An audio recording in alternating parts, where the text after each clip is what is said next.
की आपण तुम्ही या खेड्यात राहता, ही चूक तुमची नाही, ती कोणाचीच चूक नाही, पण आपल्याला शहरी लोकांसारखं शिक्षण मिळवण्याचा अधिकार आहे, आपल्याला पैसा कमवण्याचा अधिकार आहे, आपल्याला जगायचा अधिकार आहे, आपल्याला आपला भारत स्वतंत्र आहे, आपल्याला जगायचा अधिकार आहे. आणि जगायचं म्हणजे किड्यासारखं नाही जगायचं, आपल्याला जगायचं आहे तर ताट मानेने जगायचं आहे. हा माणूस विश्वास पाहिजे, हा सुद्धा एका खेड्यागावात आहे. तिथे त्यांनी असं सांगितलं, त्यांचं आत्मचरित्र सारखं त्यांनी सांगितलेलं.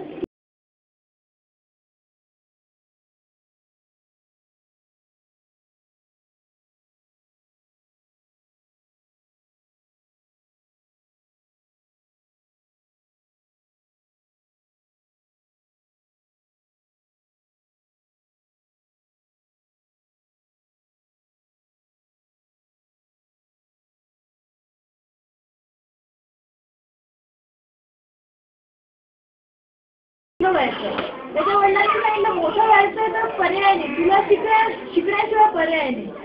ते किती दिवस राहणार, ते सरपंच 4 वर्ष 5 वर्ष, त्याच्यानंतर त्याचं आयुष्य त्याला घडवायचं होतं, तर त्यांनी त्याला शहरात पाठवलं. पण शहरात आपल्याला माहिती आहे की जगणं तितकं सोपं नाही आहे जितकं आपल्याला इथे बसून वाटतं. शहरात गेला, त्यात शाळेत ऍडमिशन घेतली. आता त्याच्या गावाची शाळा फक्त 6वी पर्यंत होती. पुढचं शिक्षण घ्यायचं म्हणजे नवीन शाळेत जाणं आलं. त्याचे त्यांनी एक गमतीचा भाग सांगितलं की त्यांना नेहमी सवय होती की ते आपल्या सरांच्या टीचर्सच्या खुर्चीवर जाऊन बसायचे. सरपंच जमला, खेडेगावात कोण त्याला हे करणार, तिथे खेडेगावात त्याचं सगळं चाललं. पण शहरात गेल्याबरोबर तो त्याची सवयीप्रमाणे तो पुन्हा टीचर्सच्या खुर्चीमध्ये जाऊन बसला. टीचर आल्या, त्याला सरळ 2 कानफडात मारला. तिथे कोण चालणार, तिथे कोण सरपंच, एक जिल्हा आहे, जिल्ह्यामध्ये कितीकच खेडे आहे, कितीकच ग्रामपंचायत. पण त्याच्यात एक जिद्द होती की ठीक आहे, माझा अपमान झाला तर चालेल, पण मी इथे कशाला आलाय, मी तो शिकायला आलोय. तो शिकला, तो तिथे त्यांनी जिद्दीने अभ्यास केला, त्याच्यातली जिद्द दिसली, त्याच्यात शिकायची जिद्द दिसली, पुढे जायची जिद्द, म्हणून त्याच्या टीचरने त्याला स्वतःच्या घरी घेऊन घेतलं. पण त्याला माहिती नव्हतं की टीचर आपण ज्या सरांकडे राहायला जाणार आहे तिथे ते आपल्याला जेवू घालतील, खाऊ घालतील, भले त्याला खर्च द्यायला लागेल. पण त्याला हे माहिती नव्हतं की टीचरने सांगितलं की सकाळी 3 त्यांच्यावरची सवय होती की सकाळी 3 वाजता उठून अभ्यास करायचा. 3 वाजता उठून त्यांनी त्या सरांच्या शिस्तीनुसार त्या शिस्तीत स्वतःला ढासळून घेतलं आणि पुढे कसं तो ती 12वी त्यांनी पास केली. नंतर मुंबईला आला, मुंबईला त्यांनी मोठ्या कॉलेजमध्ये ऍडमिशन घेतली, BSc झाले. नंतर मोठ्या वडिलांनी ACP बनायसाठी त्यांच्या डोक्यात एकच ध्येय होतं की मला काहीतरी मोठा माणूस बनायचा आहे. मोठा माणूस मला नक्की कोणतं बनायचं हे पण त्याला माहिती नव्हतं, फक्त इतकं होतं की मला काहीतरी बनायचं आहे, स्वाभिमानी राहायचं आहे आणि माझ्या आई वडिलांचं नाव मोठं करायचं. या स्टोरीवर, या एकंदर या सगळ्या गोष्टीवरनं आपण इतकं समजू शकतो की मी मला जितकं कळलं या स्टोरीतनं आणि मी जितकं तुम्हाला सांगू शकते, तुम्ही सगळेजण इथे आहात. आपण ही उत्स्फूर्त अशी आपल्यासमोर उदाहरण आहे की ते सुद्धा आपल्यासारखे खेडेगावात राहणारे होते. त्यांच्यात एक जिद्द होती. तुमचे लहान मुलं आहे, मी आता तिथे क्लासमध्ये पण बघितलं की सगळ्यांना शिकायची जिद्द आहे, ॲटलिस्ट आता तरी आहे. असं नाही आहे की ती जिद्द त्यांच्या पुढे पण जाईल, कारण की इथे जरी तुम्हाला दिसत नसेल, इथे तुम्हाला खूप वाव दिसत नाही की ठीक आहे मी 4थी शिकले आहे, काय करायचं पुढे जाऊन, असं नाही आहे. तुम्हाला शिकायचं आहे, शिकल्यामुळे एक स्वाभिमान येतो. तुम्ही जेव्हा 4थी पर्यंत जेव्हा तुमची मुलं शिकतील तेव्हा त्यांना वाटेल की नाही मला शिकायचं आहे, की 5वीत काय शिकवतात.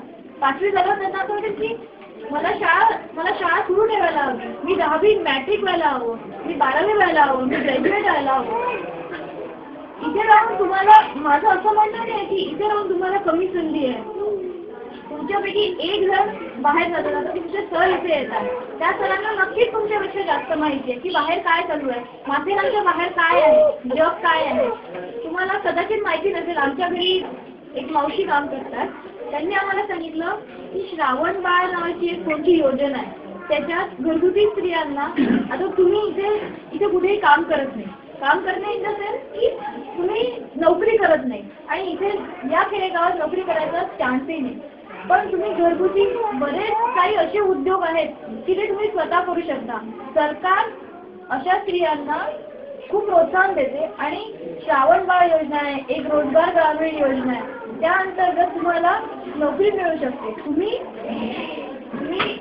थोडे तालुक्याच्या ठिकाणी जा, तिथे चौकशी करा. हे सगळं जेव्हा होईल की जेव्हा तुमचं शिक्षण आहे, तुम्हाला काही माहिती आहे.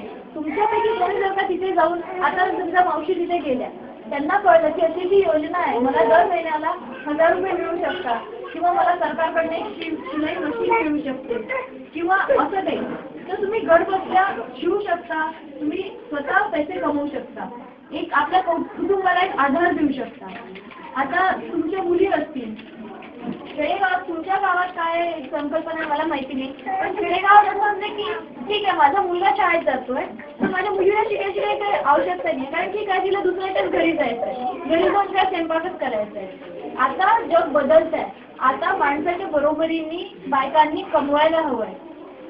जर का तुमच्या घरात तुम्ही एक साधी चटई विणली, चटई शिवली, तुम्ही ती विकली, तुम्हाला 100 रुपये मिळाले. जर का तुमच्या घरातला माणूस महिन्याला 1000 रुपये कमवतो आणि तुम्ही 100 रुपये कमवले, तर एक आधार मिळतो घराला. असं फक्त तुम्ही डिग्रीज मिळवून तुम्ही ग्रॅज्युएटच झाले तर सगळं मिळेल असं नाहीये. पण माझं असं म्हणणं आहे की तुम्ही थोडेफार शिका, थोडेफार अक्षर ओळखता हवी, अंक ओळखता हवी, की जेणेकरून तुम्हाला कोणी फसवणार नाही. तुमचे लहान लहान मुलं आहेत, लहान मुलांचं अजून एक सांगायचं म्हणजे मला असं वाटते की शारीरिक स्वच्छता. मी आता वर्गातही सांगितलं की लहान मुलं आपण तुम्हाला हेळसांड करतो त्यांच्या किंवा आजारी पडलाय ठीक आहे स्वतःहून बरा होऊन जाईल असं नाही आहे. काही रोग आपल्याला आपण त्या रोगांचं निदान नाही करू शकत. आपण प्राथमिक उपचार केंद्र असतात, या गावात आहे की नाही मला माहिती नाही, पण कुठल्याही आजाराकडे दुर्लक्ष करू नका, कारण की कुठलाही आजार मोठा असू शकतो. कदाचित तुमच्या तो लक्षात येणार नाही, कदाचित तुमच्या मुलींना पुढे जाऊन, आता तात्पुरता तो बरा होईल पण पुढे जाऊन कदाचित त्याचा येऊ शकतो. तर निष्काळजीपणा करू नका, तब्येतीची हेळसांड करू नका. गरोदर स्त्रियांनी व्यवस्थित जिल्ह्याच्या ठिकाणी जाऊनच बाळंतपण करणं आवश्यक आहे, कारण की ते आईच्या आणि मुलाच्या जीवाला तितकंच हानिकारक आहे जर का तुम्ही घरगुती पद्धती वापरल्या तर. देन लहान मुलांना रोज शाळेत पाठवा. शाळेत जे शिक्षण मिळतं ना ते तुम्ही घरी बसून, मी समजा सांगितलं माझा मुलगा आहे, हा समजा माझा मुलगा आहे, मी याला 10 वेळा सांगेन की अरे अभ्यास कर, अरे अभ्यास कर, पण तो तितकं नाही ऐकणार. जेव्हा तो शाळेत जाईल तेव्हा त्याला सर सांगतील की तू अभ्यास कर, तो नाही करणार. सर त्याला छडी मारतील की तू अभ्यास कर, तुला अभ्यास करायला हवा आहे, तू अभ्यास केल्याशिवाय तुझं काहीही अस्तित्व नाही आहे. भारताची लोकसंख्या 100 करोडच्या वरती गेली आहे. जर का आपल्याला काही जगायचं असेल, आपल्याला स्वतःचं अस्तित्व निर्माण करायचं असेल तर आपल्याला शिकणं आवश्यक आहे, आपल्याला काहीतरी वेगळं बनणं आवश्यक आहे. त्यासाठी तुम्ही आता तुम्ही तुमच्या हातात काय आहे मला माहिती नाही, पण तुमच्या हातात तुमच्या लहान मुलींचं, भाच्यांचं, पुतण्यांचं भविष्य आहे. मुलींचे लग्न, मुलांचं नोकरी, मुलींना फक्त लग्नासाठी हे करू नका, मुलींना सुद्धा शिकवा, मुलांना पण बरोबरीने शिकवा. आणि शिकलं तर जिथे शिक्षण आहे तिथे प्रगती आहे. कारण की आज मी शिकले तर मी सांगेन, मी माझ्या मैत्रिणीला सांगेन की अगं मी आज असं शिकले, ती दुसरीला सांगेल, ती तिसरीला सांगेल. असं करून आपल्यात जागरूकता निर्माण होईल. शिक्षणाने नक्कीच जागरूकता निर्माण होते. तर सगळ्यांनी शिका आणि सगळ्या मुलांना शाळेत पाठवा. सर आहे तर तिथे बऱ्याच गोष्टी आहेत. शहरात या वयाचे मुलं त्यांना जितके सोयी सुविधा उपलब्ध आहे तितके इथे भलेही नसतील, पण आपल्या इथे जितकं आहे तितकं कमीत कमी इथे शाळेत मुलांना पाठवा आणि शिका. कारण की बरेच सर आहेत, 4थी पर्यंत क्लासेस पण आहे आपल्या इथे. मुलांना शिकवा आणि सगळ्यांच्या तब्येतीची काळजी घ्या, कुठल्याही रोगाकडे दुर्लक्ष करू नका.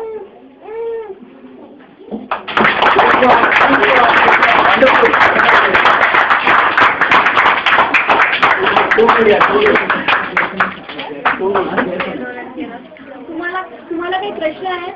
म्हणजे आमच्याकडे डॉक्टरही, आमच्याकडे टीचर्स लोक पण आहेत. तुम्हाला काही प्रश्न असतील तर विचारा.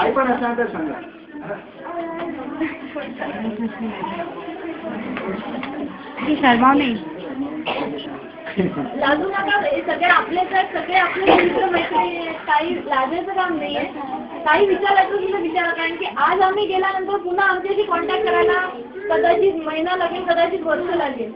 तर काही विचारायचं असेल, आम्ही काही मदत करू शकलो तर विचारा. किंवा डॉक्टर्स पण आहेत, दातात दुखतंय, कानात दुखतंय, कारण की आताचं काही पुढे आपल्याला हानिकारक होऊ शकते.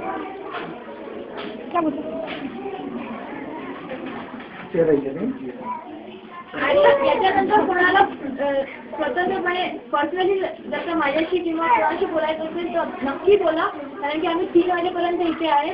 आणि काही पण तुम्हाला माहिती मिळेल तर आता मी 2-3 योजना सांगितल्या की श्रावणबाळ योजना आहे, रोजगार हमी योजना आहे, प्रधानमंत्री ग्राम सडक योजना.